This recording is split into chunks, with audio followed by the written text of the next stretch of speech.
Hello guys, welcome back to my channel edutainment and मैं हूं स्मिता सिंह, आपकी educator for code 55 human resource management and labour law. And हम solve करने जा रहे हैं PYQs previous years question. And PYQs जो हम सॉल्व कर रहे हैं वो पूछे गए थे 2017 में। 2017 नवंबर मंथ से उठाए गए क्वेश्चंस हैं ये। नवंबर मंथ में जो एग्जाम हुआ था 2017 में, वो क्वेश्चंस मैं आज आपके सामने लेकर के आई हूँ। एंड वो क्वेश्चन जो रिपीटेड क्वेश्चंस है, जो हर साल हर एग्जाम में रिपीट कुछ कुछ क्वेश्चंस रिपीट होते रहते हैं।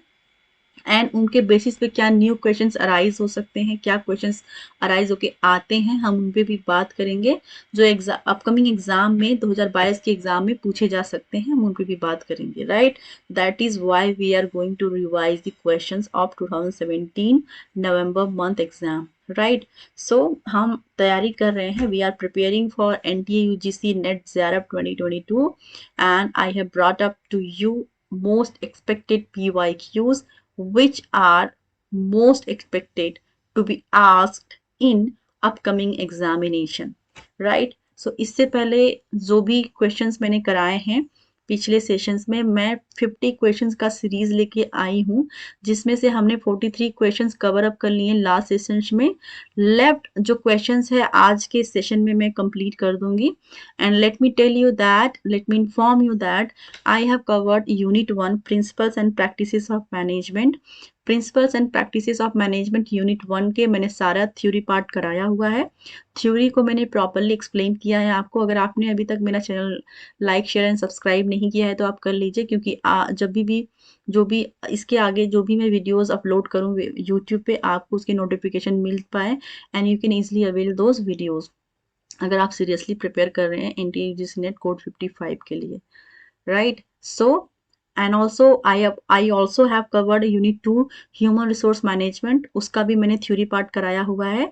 वो थ्योरी मैंने कराई है जिनसे क्वेश्चंस बनते हैं, जिनसे क्वेश्चंस अराइज होते हैं, राइट। सो अगर आपने अभी तक नहीं देखे उन वीडियोस को तो आप स्मिता सिंह एडुटेनमेंट डालेंगे यूट्यूब पे, सर्च करेंगे तो आपको मेरे सारे वीडियोस दिख जाएंगे one by one. And even मैंने हर वीडियोस में कुछ एक्स्ट्रा लाइक प्रीवियस वीडियो के लिंक भी शेयर किए हैं, तो आप उनसे भी जा सकते हैं, वन बाय वन देख सकते हैं, राइट। सो इससे पहले जो भी क्वेश्चंस मैंने आपको कराए थे वो मैं आपको दिखा देती हूँ आपके स्क्रीन पर। अगर क्वेश्चंस नहीं देखे हैं आपने तो आप क्वेश्चंस को भी देख सकते हैं। इससे पहले 2017 के वीडियोस जो 2017 के क्वेश्चंस की सीरीज में लेके आई थी, जिनमें मैंने ऑलमोस्ट सारे क्वेश्चंस खत्म कर लिए हैं पिछले सेशंस में। कुछ क्वेश्चंस रह गए हैं जो इस सेशन में कवर अप करूंगी। एंड इसके पहले 2017 के पहले भी मैंने 2018 के पीवाईक्यूज भी सॉल्व कराए हैं, तो आप उन वीडियोस को भी देख सकते हैं if you want, right? So from today, this session will start from question number 43. The question is, labor welfare services were divided into two groups by the Committee of Experts on Welfare Facilities for Industrial Workers convened by the ILO in 1963. They are within the precincts and outside the establishment. Let me read the question again. Labor welfare services were divided into two groups by the committee of expert। यहाँ पे बात की गई है कि जो labour welfare की services हैं वो दो पार्ट्स में डिवाइड कर दी गई हैं by the committee of expert. Expert committees के द्वारा लेबर वेलफेयर को दो भागों में बांट दिया गया है। On welfare facilities for industrial workers convened by the ILO in 1963. They are within the precincts and outside the establishment. यहाँ पे आपको लिस्ट 1 एंड लिस्ट 2 दिया गया है, आपको लिस्ट 1 को लिस्ट 2 से मैच करना है। So here are the list. List 1 is saying option number A shift alliance, option number B administrative arrangements of land for welfare, option number C program for the welfare of women, youth and children, option number D vocational training for dependents of workers। Option number list number 2 में दिया गया है option number 1 outside establishment, option number 2 within precincts, option number 3 outside establishment and option number 4 within precincts. So आपको option number 1 को 2 से list 1 को list 2 से match करना है। आपके सामने ऑप्शंस हैं 1 2 3 4। आपको एक बार फिर से क्वेश्चंस को आप केयरफुली पढ़िए and try to find the answer and then I will let you know the answer for sure.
तो आपके सामने क्वेश्चंस आपने पढ़ लिया होगा and I guess you might have got the answer.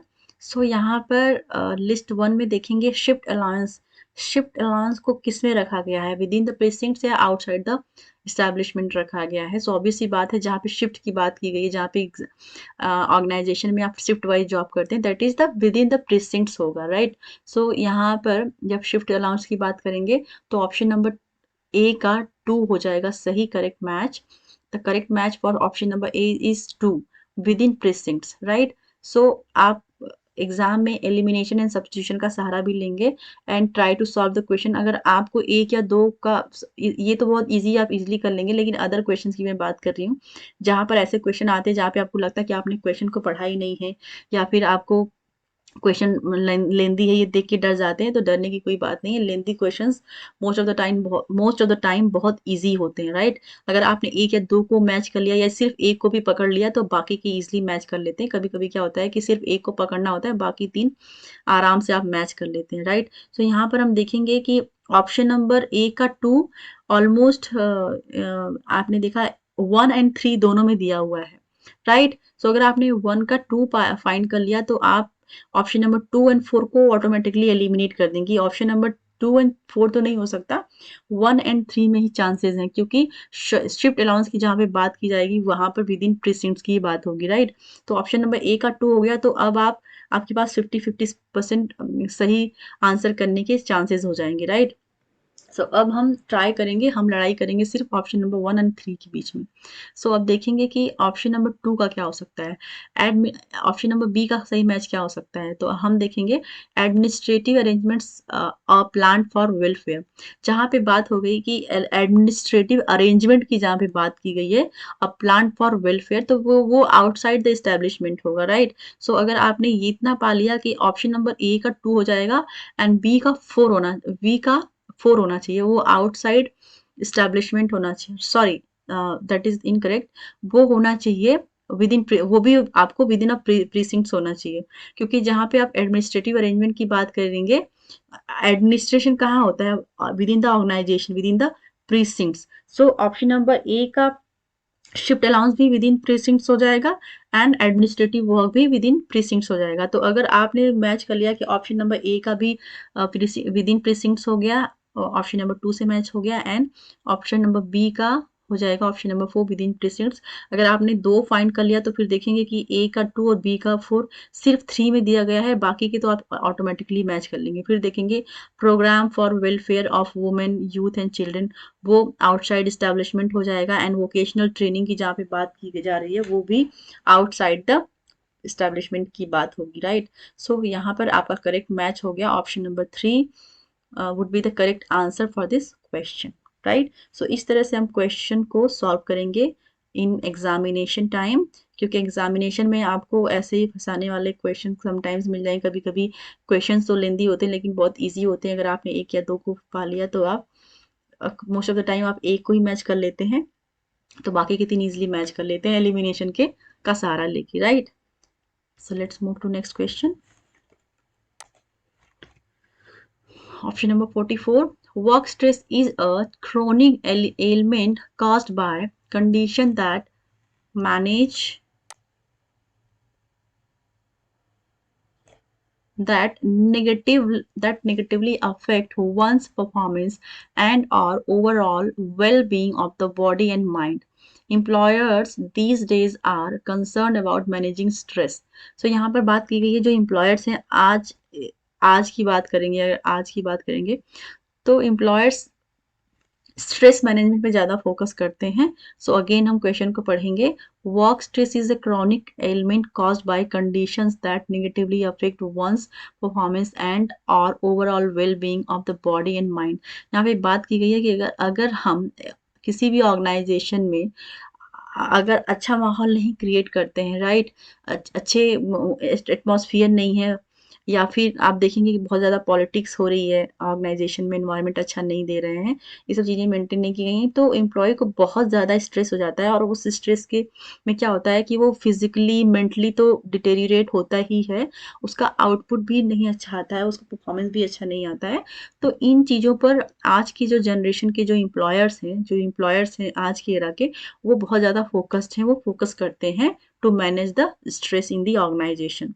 तो which of the following are not typical symptoms of job related stress. तो आपको बताना है कि इसमें से, इन ऑप्शंस में से जॉब रिलेटेड स्ट्रेस कौन सा नहीं है, राइट। सो आपके सामने ऑप्शन है insomnia, option number B lack of concentration, option number C anxiety depression, option number D job insecurity, option number E extremely anger and mood swing, option number F family conflicts, option number G strict deadlines and option number H frustration. So आपको answer बताना है correct, which will be the correct answer, जिसमें से वो job related stress नहीं होगा, right. उसके अलावा सारे हैं। जॉब रिलेटेड स्ट्रेस कौन से नहीं है वो बताने हैं आपको। सो मैं आपको यहाँ पे कैमरा को ऊपर शिफ्ट करती हूँ। So let's solve the question.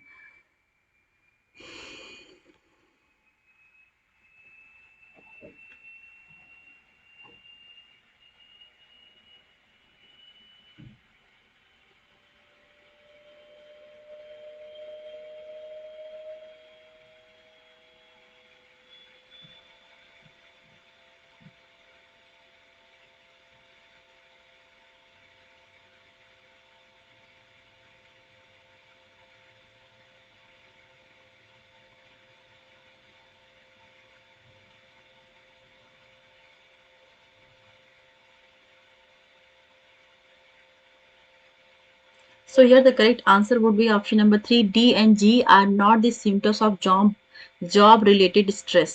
So obvious सी बात है, जब आप बात करेंगे आप यहाँ पे देखेंगे ऑप्शन नंबर डी क्या कर रहा है, जॉब इनसिक्योरिटी। जॉब इनसिक्योरिटी कोई जॉब रिलेटेड स्ट्रेस नहीं होता है, right.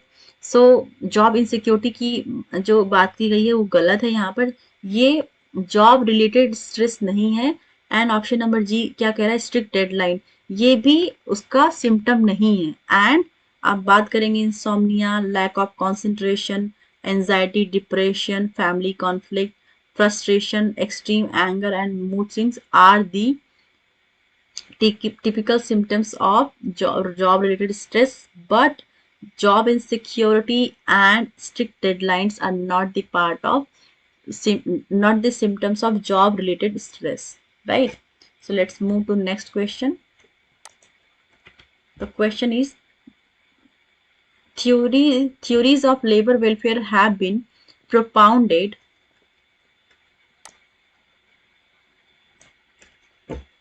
after careful study and observation of the state of affairs prevalent during that particular period of time, which theory of labor welfare was propounded after observing the factories and other industrial workplaces provide ample opportunities for owners and managers of capital to exploit workers in an unfair manner. So let me read the question again. Theories of labor welfare have been propounded after careful study and observation of the state of affairs prevalent during that particular period of time. Which theory of labor welfare was propounded after observing the factories and other industrial workplaces provide ample opportunities for owners and managers of capital to exploit workers in an unfair manner. So आपको यहाँ पे correct answer बताना है। The correct answers आपको आपके सामने options हैं। Option number 1 placating theory, option number 2 religious theory, option number 3 policy theory and option number 4 philanthropy theory. So please read the question carefully and try to find the answer.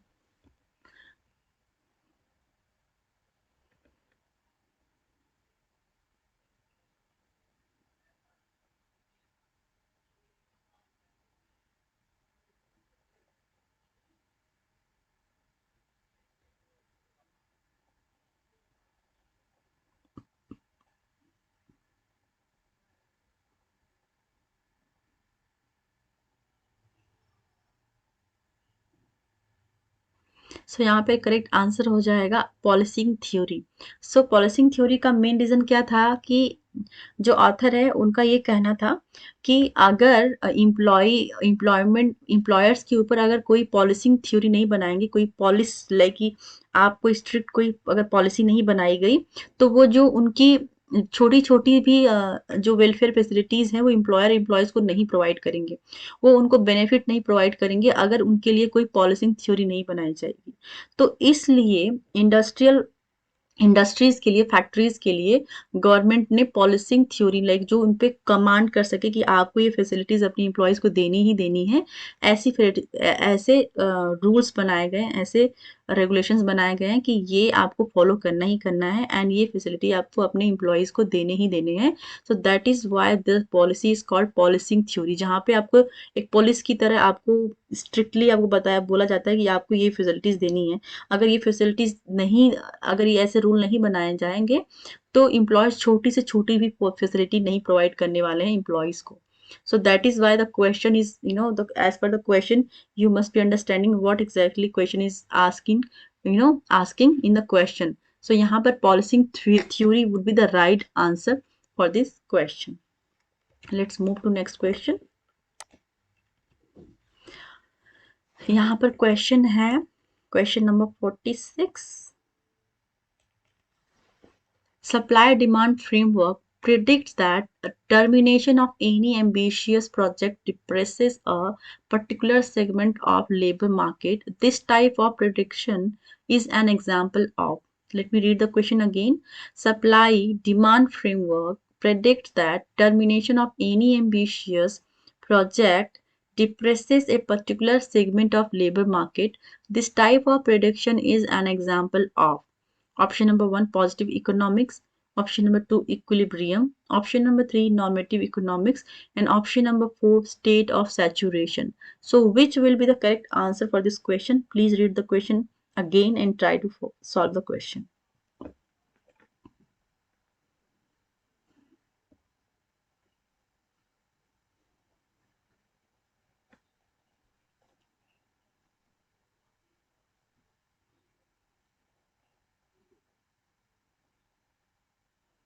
So here the correct answer for this question is option number one, positive economics. जहाँ पे बात की जा रही है supply demand framework predict that termination of any ambitious. अगर हम बात करते हैं किसी भी प्रोजेक्ट कोई भी प्रोजेक्ट है जो कि बहुत एम्बिशियस प्रोजेक्ट है और उनको टर्मिनेट किया जाता है किसी भी एक सबमिट को, तो लेबर मार्केट में उसका क्या इम्पैक्ट पड़ेगा, क्या उसका आप देखेंगे क्या उसका इम्पैक्ट पड़ता है। तो the impact is positive economics. Positive economics would be the right answer here, right? As per the question, the correct answer would be option number one. Let's move to the next question.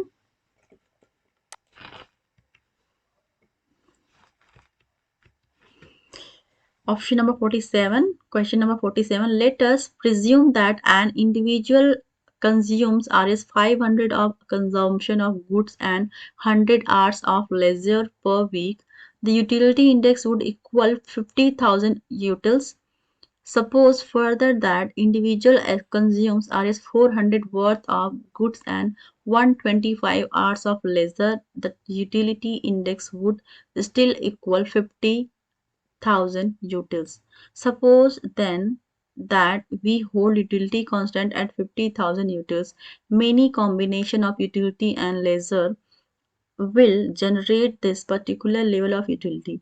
The locus of such paints is called an indifference curve. Which among the following is an incorrect property of indifference curve? So आपको बताना है कि इनमें से कौन सी incorrect property है indifference curve की. So आपके सामने options है. Option number one is indifference curves are downgrade sloping. Option number two, higher indifference curve indicate higher level of utility. Option number three, indifference curves do not intersect. And option number four, indifference curves are concave to the origin. So आपको यहाँ पर correct answer find करना है. I'm giving you 15 seconds. Please go through the question and try to find the answer.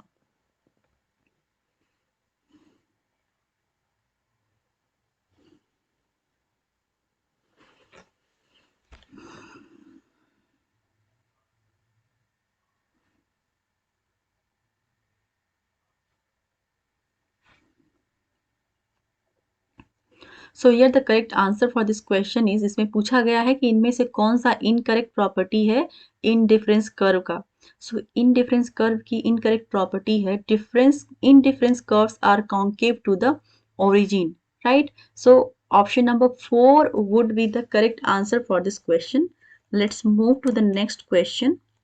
Labor is remunerated through payment of wages. There are different methods of wage payment prevalent in different industries in different countries, but the ideal wage system should fulfill certain characteristics. Which among the following is not a characteristic? Option number 1 क्या कह रहा है? It would be conducive to the interest of labor only. Option number 2, it should be devised as to avoid industrial conflict. Option number 3, it should be conducive to the interest of both parties, employer and employees. And option number 4, it should be fairly simple as well as flexible. So आपको correct answer बताना है। आपके सामने screen पर ये रहा question.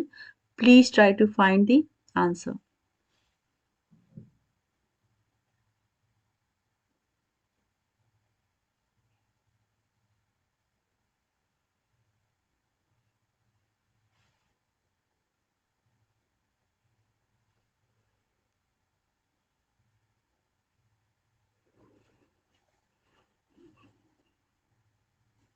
So here the correct answer for this question is option number 1। So यहाँ पर पूछ रहा है कि यहाँ पे क्वेश्चन क्या बोल रहा है कि रेमुनरेशन के कई तरह रेमुनरेशन को पेमेंट करने का कई तरीका होता है। लाइक हम जब भी इम्प्लॉयज़ की सैलरी देते हैं तो उनको सैलरी के अलग अलग फॉर्म होते हैं, अलग अलग तरीके से, अलग अलग इंडस्ट्रीज, अलग अलग कंट्रीज के अपने रूल होते हैं। वो उनको अपने तरीके से रेमुनरेशन प्रोवाइड करती है टू द इम्प्लॉयज़। लेकिन इनमें से ऐसा कौन सा है जो कैरेक्टरिस्टिक नहीं है, राइट? इनके तो आपको नहीं पूछा है। तो ऑप्शन नंबर 1 क्या कह रहा है? It should be conducive to the interest of labour only. So ये गलत बात है, ये लेबर के इंटरेस्ट से नहीं होता है। लेबर के इंटरेस्ट से आप कुछ भी नहीं करते हैं, क्योंकि आप मार्केट को देखते हैं, इंडस्ट्रीज को देखते हैं, कंपटीशन को देखते हैं, राइट? क्या ट्रेंड है उनके बेसिस पे आप रेमुनरेशन फिक्स करते हैं किसी भी एम्प्लॉय का। लाइक सपोज ABCD XYZ जो भी आपका डिपार्टमेंट है ऑर्गेनाइजेशन में, उस डिपार्टमेंट पे क्या किस लेवल पे एम्प्लॉयज़ हैं, उनकी क्या सैलरी फिक्स होनी चाहिए, वो आप स्टैंडर्ड एक जो एनालिसिस करते हैं उसके बेसिस पे होता है, ना कि लेबर की चॉइस से आप देते हैं, उनको रेमुनरेट करते हैं। सो ये गलत आंसर हो जाएगा। एंड ऑप्शन नंबर 2 को देखेंगे, it should be devised as to avoid industrial conflict, that is correct. आप जब भी रेमुनरेशन को फिक्स करते हैं किसी भी एम्प्लॉय का, तो आप ये देखते हैं कि कहीं इंडस्ट्रियल कॉन्फ्लिक्ट ना हो, क्योंकि आपने कुछ और वेज रखा है, अदर इंडस्ट्रीज कुछ और वेज रख रही है, मे बी आपने ज़्यादा पे किया है, अदर इंडस्ट्रीज उसी काम के लिए लेस वेज दे रही हैं एम्प्लॉय को, तो वहाँ पे इंडस्ट्रियल कॉन्फ्लिक्ट हो जाएगा। एम्प्लॉयज़ फिर जो एम्प्लॉयज़ है दूसरी इंडस्ट्री की तरफ भागने लगेंगे जहाँ पे उनको ज़्यादा पे मिलेगा। तो इस तरह से वो इंडस्ट्रियल कॉन्फ्लिक्ट हो जाएगा एंड मार्केट में फिर बैलेंस नहीं बन पाएगा। तो ये भी एक कारण है। सो इसलिए ऑप्शन नंबर ए जो है वो इनकरेक्ट है। आप ज़रूर देखेंगे, वो क्या देखेंगे, ऑप्शन नंबर 2 में दिया गया है कि आप कॉन्फ्लिक्ट को अवॉइड करेंगे, जिसमें से आप लेबर की चॉइस से नहीं देंगे वेज किसी भी एम्प्लॉय को, बल्कि आप ये देखेंगे कि कहीं जो वेज हम प्रोवाइड कर रहे हैं कहीं उससे इंडस्ट्रियल कॉन्फ्लिक्ट तो नहीं होगा। आप इसको ध्यान में रख के वेज प्रोवाइड करते हैं, ना कि लेबर को ध्यान में रख के करते हैं। तीसरा ऑप्शन में क्या बोल रहा है? It should be conducive to the interest of the both parties, employer and employees. यहाँ पर एम्प्लॉयर एम्प्लॉयज दोनों का एक इंटरेस्ट होता है, दोनों से बातचीत होती है, उसके बेसिस पे आप रेमुनरेशन प्रोवाइड करते हैं, that is correct. And option number 4 क्या कर रहा है? It should be fairly simple as well as flexible. ये सिंपल एंड फ्लेक्सिबल होता है, राइट? सो यहाँ पर इनकरेक्ट ऑप्शन क्या है? लाइक नॉट पूछा है तो यहाँ पे इनकरेक्ट हो गया ऑप्शन नंबर 1। तो as per the question option number 1 would be the correct answer. Let's move to next question. Wage of the workers are normally the proportionality derived from the either efficiency, but the concept of efficiency of labor is itself vague, such as amount of physical output, output per man, hour of output per man shift, but output is not the function of man alone. जो output है वो man की basis पे नहीं होता है अकेले. There are other factors which affect the output. Which among the following are not the factors that would affect the output directly. So आपको बताना है, क्वेश्चन में क्या पूछा गया है कि इनमें से कौन सा नहीं है जो फैक्टर है that affect would be the that would affect the output directly. जो अफेक्ट को डायरेक्टली अफेक्ट नहीं करेगा उनमें से कौन सा नहीं है. सो आपके सामने ऑप्शन है. Option number A, physical condition of work. Option number 2, nature of machinery. Option number C, technical process. Option number D, quality of raw material. And option number E, system of management. Option number F, role of fellow workers. Option number G, competitors in the market. आपके सामने codes हैं, A E only, E F, option number 3 F G, या फिर option number 4 D and F. So आपको correct answer बताना है यहाँ पर.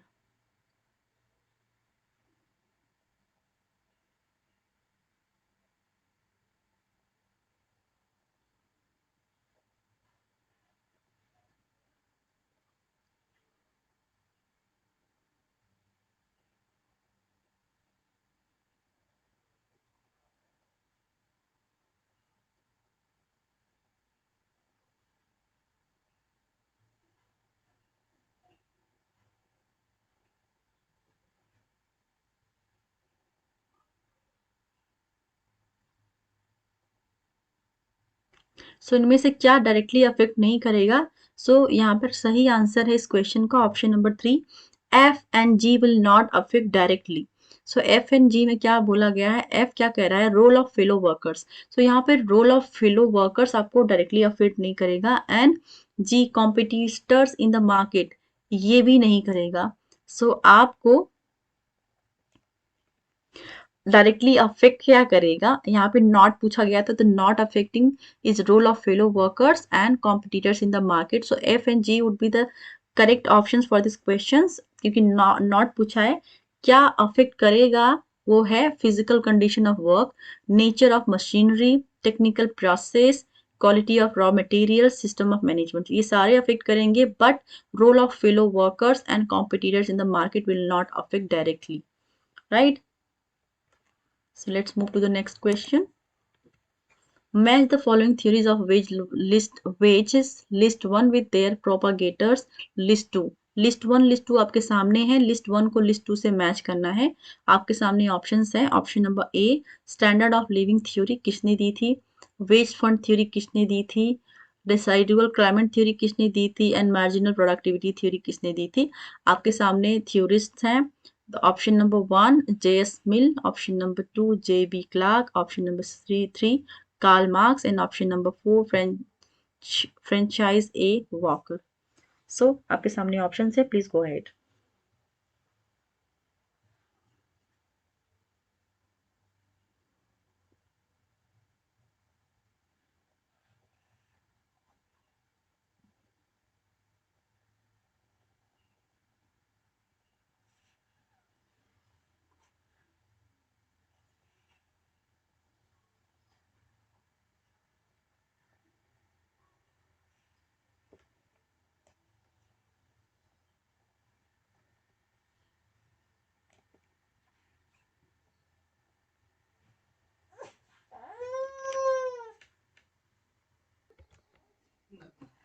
So here the correct answer for this question is option number 1. आप देखेंगे स्टैंडर्ड ऑफ लिविंग थ्योरी किसने दी थी, that is given by Karl Marx ने. Standard of living theory is given by Karl Marx and wage fund theory is given by J.S. Mill. Residual climate theory, option number 3 is matching with option number 4, Francis A. Walker. Residual climate theory is given by Francis A. Walker, and marginal productivity theory is given by J.B. Clark. So here are the correct match. आप questions को again देखेंगे, जो भी मैंने questions पढ़ाए हैं आपको, आप एक बार फिर से वीडियोस को रिवाइंड करके देखेंगे, तभी आप, क्योंकि किसी भी वीडियो को देखते हैं, किसी भी क्वेश्चंस को आप देखते हैं, तो जब तक आप उसको रिवीजन उसका नहीं करते हैं, आपके माइंड में वो चीज़ें लंबे टाइम तक नहीं रहेंगी, even though you are reading conceptually, right? So you will have to work on it, and if you are trying to crack the examination, then you will have to be more active, and you have to be more and more hardworking towards your study. So आज के इस session के लिए इतना ही. Thank you very much for watching me. Thank you very much.